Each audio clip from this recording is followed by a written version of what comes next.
weight, and I want to be much thinner. I like to have liposuction. I would really like to be thin. I consider myself quite fat. I'm not blaming myself for being fat, eh? I'm blaming myself for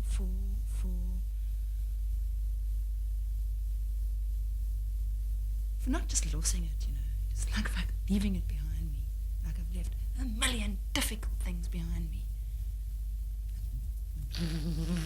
In my face. Like when I go to bed, I feel like I've got this tummy. It lies next to me.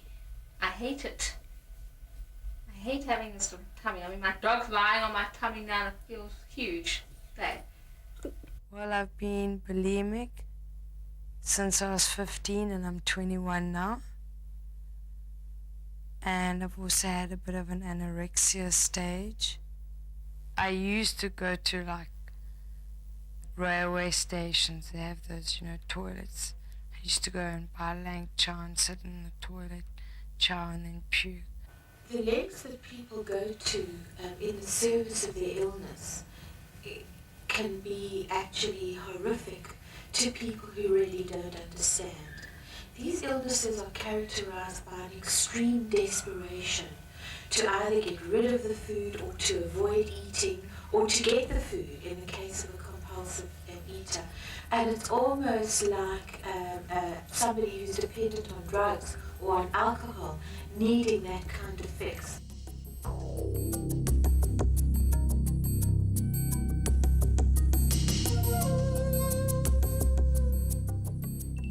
The reasons that I binge are because of emotional issues that I'm not dealing with. When I'm in the throes of a binge, there is no control.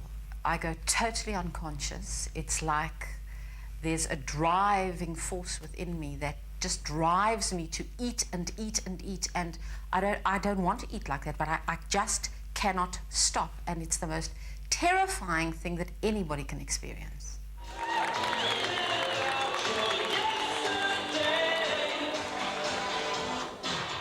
It was about a year ago that I just thought of this thing and I just wanted to stop eating chocolates and I've been doing it now for a year and a half. I haven't even touched a chocolate or anything, so it's just, it was in the beginning, it was a competition against myself to see if I'm going to get it right, and now I don't even, all my friends can eat chocolate and I don't even want to, so.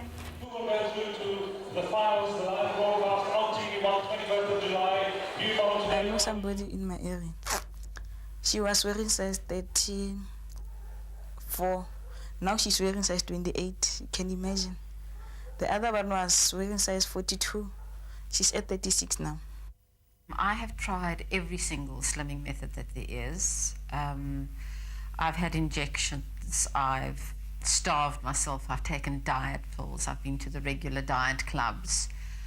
The only thing I never did was have my jaws wired or have an operation to have part of my stomach cut out.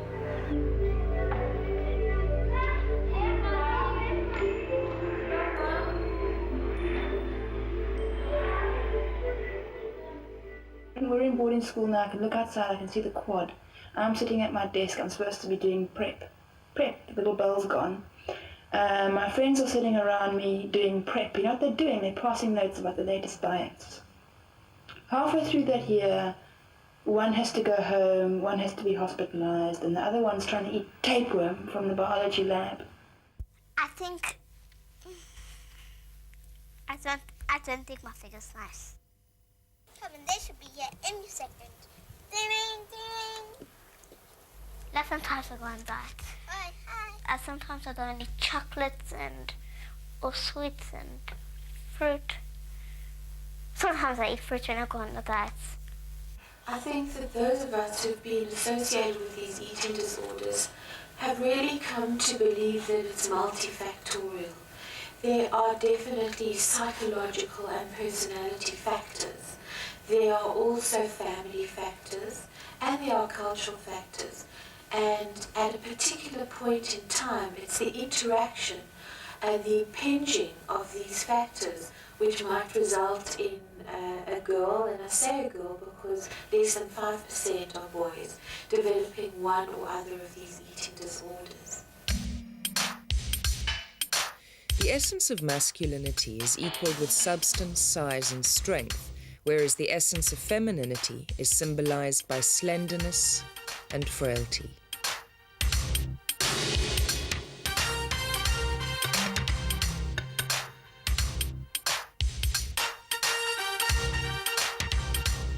I got plenty cellulite all here, all this fat, this wobbly fat here, and here, and got these big enormous hips and a big bum, and I want to have it all cut out, all of it.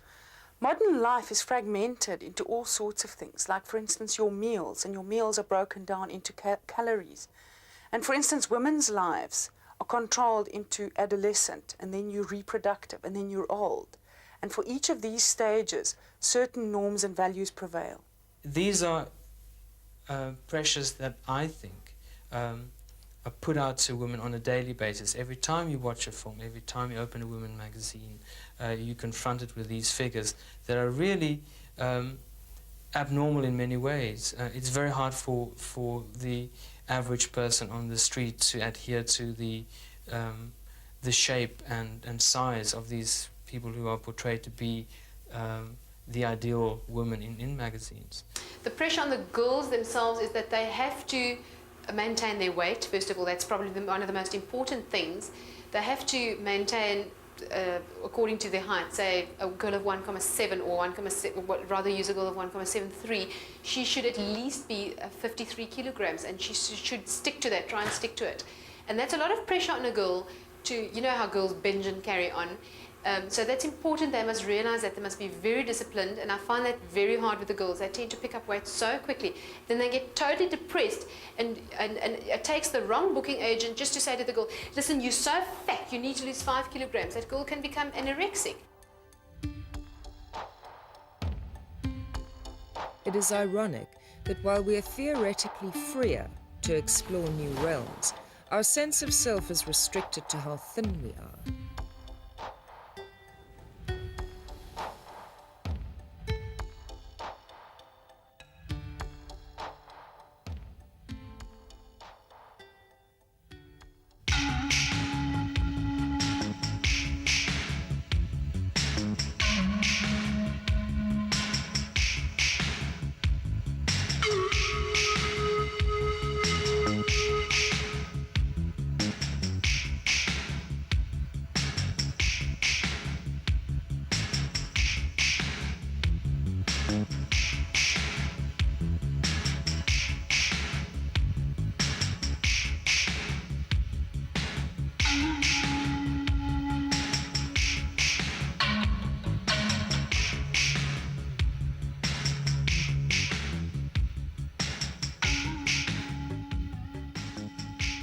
The media influences women in many ways, and I think it's a very powerful source of influence, in the sense that at some point or the other, everybody has time to watch a TV program or read a magazine, and most of that media actually is backed up by some structures. It may be government, it may be private company, but certainly it has the source. The resources are available to actually make it have an impact on people.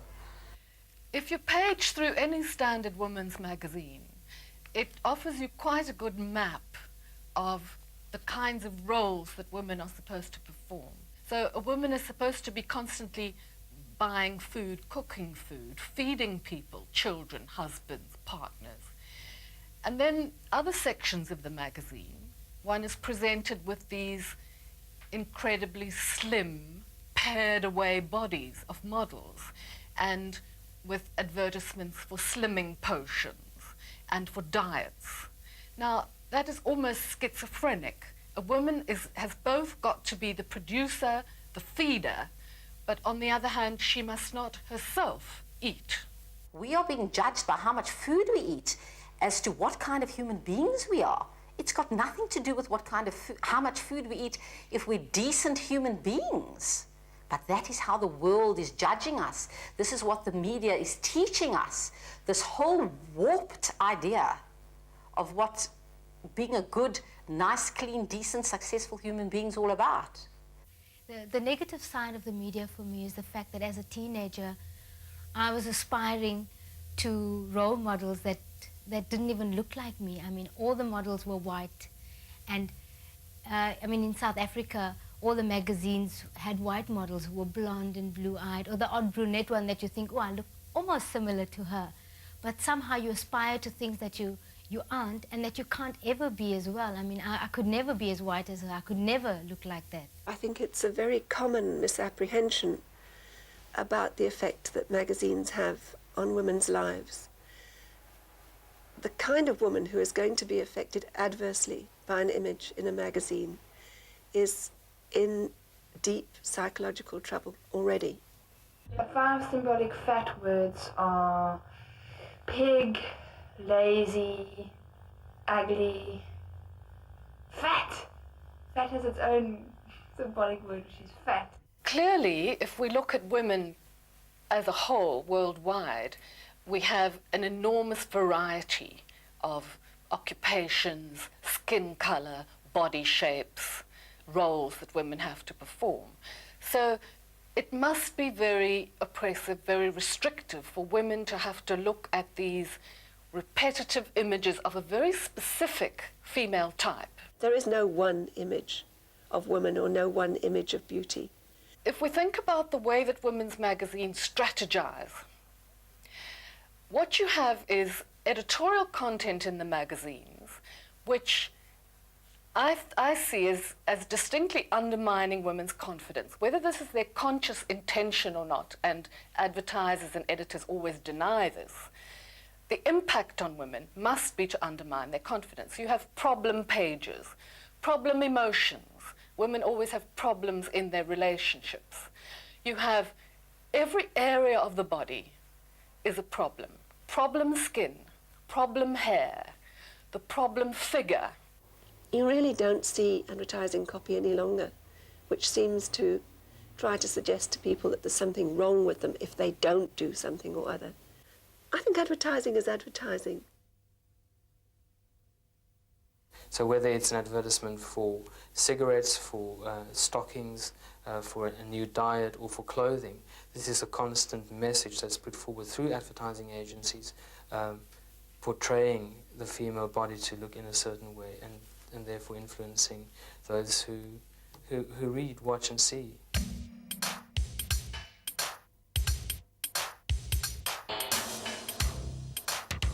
What readers of women's magazines don't tend to realize is how thoroughly artificial the images are that they are looking at. There may be some almost ideal models who've worked very hard on their bodies, but on the other hand, some of those images are concocted, are put together artificially through techniques like airbrushing. One can get rid of every tiny flaw in a woman's skin. Parts of bodies from other models can be more or less grafted onto someone with a beautiful face.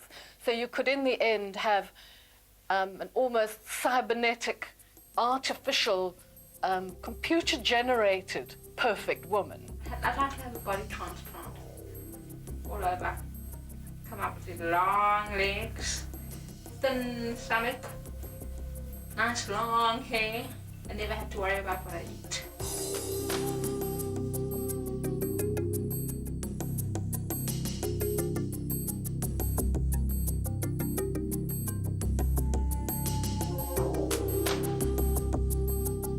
The dieting industry, for instance, in the United States was worth $52 billion last year. And if we transfer that into rands, that's well over 150 billion rands. This country's current budget is, if I'm not mistaken, just slightly under or over 100 billion rands. So the dieting industry alone, in other words, magazines promoting diets, magazines promoting courses you can go on to lose weight, promoting a slender female figure, that can run this country. What is happening seems to be that the producers of consumer products are somehow stealing the political buzzwords that might actually have a lot to say to women and using them to say, your freedom to choose is a freedom to choose commercial products. The whole idea of choice and freedom becomes completely degraded and is used only to refer to consumer choice and consumer freedom. And that's why, you know, and I've said this for years and years and years and years, that if women don't like something, you know, in a publication or on television or on the radio, they have the answer in their own hands. They can complain about it, and the complaint will be taken very seriously. And they can always stop buying or stop listening or stop looking.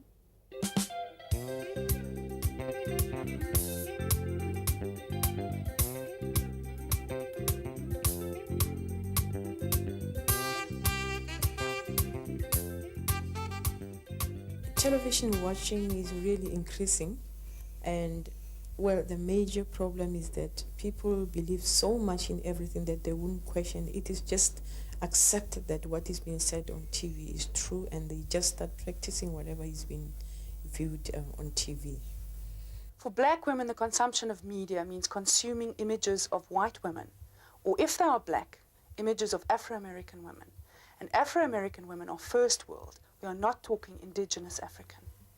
In situations where people are worried about where their next meal is coming from, you very, very seldom see eating disorders. In fact, it used to, being somewhat overweight and plump was seen as a sign of wealth and was something to aspire to. Now, with urbanization in South Africa, these illnesses are affecting a wider population. As we move into the new South Africa, we're going to see far more black people become part of the middle classes. And for women, this is going to mean consumption of diets, consumption of gyms, consumption of the whole beauty industry and the image industry for women. Neither Cosmopolitan nor Femina knowingly carry advertisements which contain information about slenderizing programs or dieting machines or whatever. Body ideals will always change. It is not how big or small they are, but the imposition of an ideal that creates feelings of inadequacy. I think that a woman is far more likely to be influenced by what she reads in an article than by what she sees in a picture. Irving Goffman has spoken about the way in which women's bodies are displayed, and he points out that while men are usually in the old artworks and in advertisements today, men are usually represented towards the vertical, which in any sort of artwork or advertising is the angle of strength and assertiveness and authority, that women tend to be presented off of the vertical, bending, leaning, sitting, lying, moving towards the horizontal. So that if one thinks of the vertical and the horizontal, women's submissiveness is suggested by the way that they're always moving towards probably the prone horizontal position, which is their ideal state as far as patriarchal ideas are concerned. I think most authorities in eating disorders would agree that the cultural environment, and more specifically the media and the way it portrays females, play a very important role in the etiology and maintenance of eating disorders. In other words, plays a specific function in bringing about cases of eating disorders and maintaining the eating disorder per se. It would obviously be oversimplifying the complexity of eating disorders to say that this is the cause of eating disorders or someone remains unwell with an eating disorder because of the media. But I think it would be equally, it would be wrong to underestimate the role that the media specifically plays in bringing about cases of eating disorders.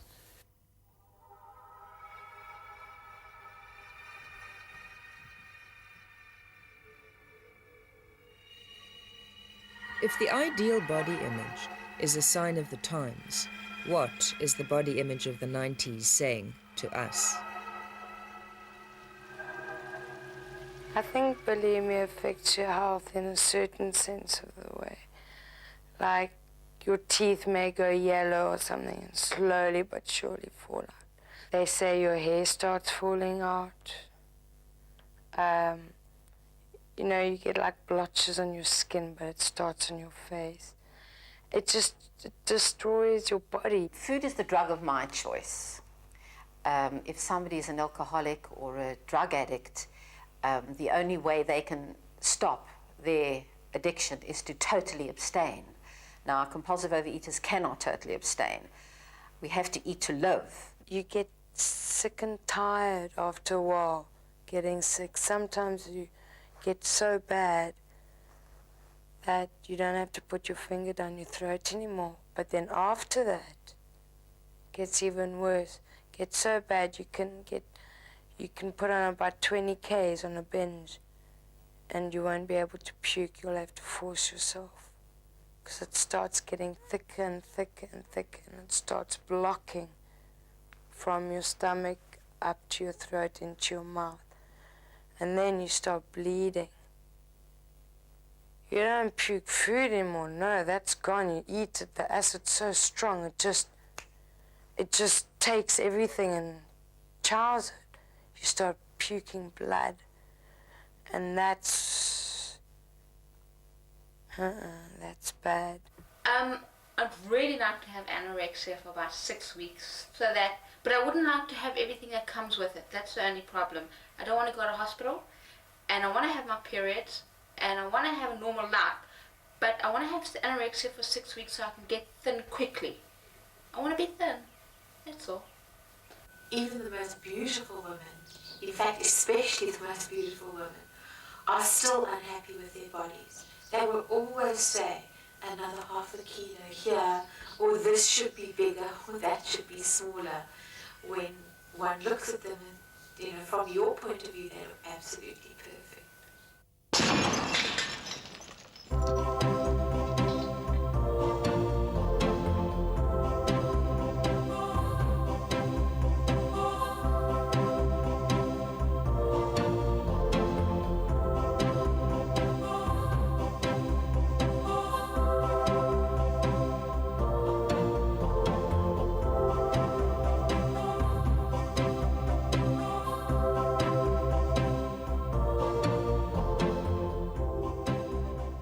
In terms of inpatient units, there really is only one in Tara Hospital in Johannesburg, and then also a number of beds in crude here in Cape Town, looking after a very small portion, maybe 20% of eating disorder patients. The treatment was terrible. It was a nightmare. I used to cry virtually every night to get myself to sleep.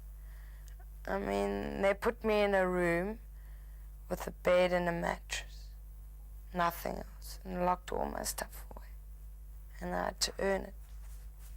It basically was a privilege to eat, because then you could get a sheet on your mattress or whatever. The person you have that has an eating disorder, okay, they are lost. They need a hell of a lot of love, because for some unknown reason, the eating disorder becomes their love, their everything. If they're not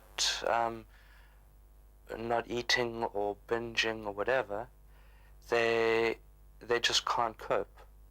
And if you're there to support them and hold them and say, look, it helps them a lot. But the only way to do it over a long term is just be there and stand by the person. If they get sick, don't walk out on them. If they end up in hospital, don't leave them.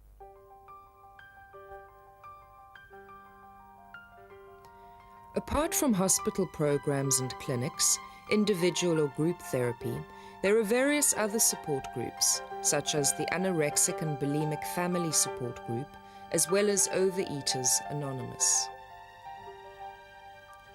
Fat women must not try to feel ashamed of themselves. They can even do such great things that people will now see that you must go for this, not for those who are slender or what. because what it counts is upstairs. It's really, really difficult for me to diet. I can't.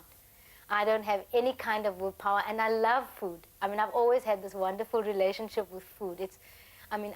My eyes start to sparkle, you know, when I see nice food, and I love it.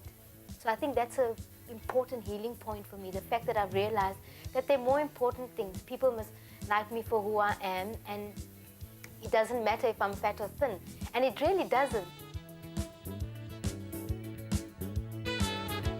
There are alternative ways of healing. A group of women dissatisfied with their local gym started a body awareness self-help therapy group 4 years ago.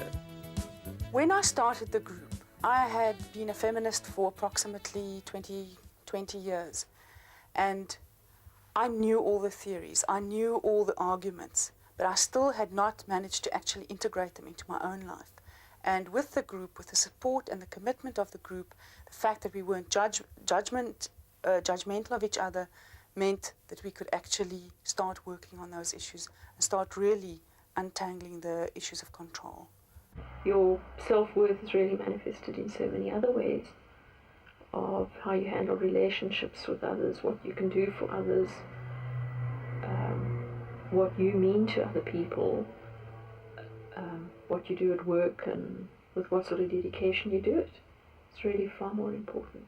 We meet around food, and we see food in a transformed way. We see it as healthy, we see it as nurturing, and we see it as pleasurable.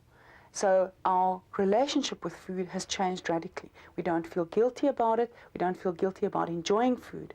We really eat it and we nurture each other. If anything, I would like the people that see this video to understand that they can do it too, with basic ground rules of not being non-judgmental, having the commitment to make it work, and having input and goals. Everyone in the community can have little groups and do your own bit of growing and yeah. Don't have to pay lots of money for it. I've had many experiences where people on the street will just come up to me and tell me that I should get thin. For example, when I've been running my dog on the mountain, people will just make free and start commenting about my body and tell me that I should run and she should be driving the car, and then I tell them, oh, well, she drives on the way back. I think it's important that from a very early age, children are taught what is important in life, you know, it's important to achieve certain things and not to look a certain way. We need a change in our country. We need transformation that will really consider women's issues very seriously. In May of this year, then, the first ever one-day eating disorder forum in South Africa was held in Johannesburg. And at this forum, the National Eating Disorder Coordinating Committee was established with a representative from each one of the 4 provinces of in this country. And the task or the aim of this committee would then be to direct future research, education and treatment in South Africa. Women were meant to have curves, and that wasn't a mistake. They built like that in order to have babies. And to deny their natural kind of look is something that most women cannot attain, and really causes a tremendous amount of distress and even harm in the process. It would make me feel better to see people my size and people a little bit bigger. What people are today, they're not only thin people, they're medium, short, large, medium. I want to see those kind of people in magazines. All you see are these tall, thin sticks. Beautiful. The symbolic words for fat, for me, would be sexy, round, beautiful, and my mother.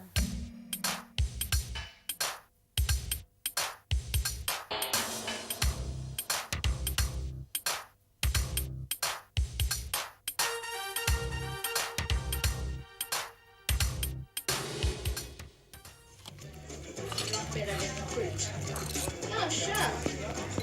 That's the thing that comes out.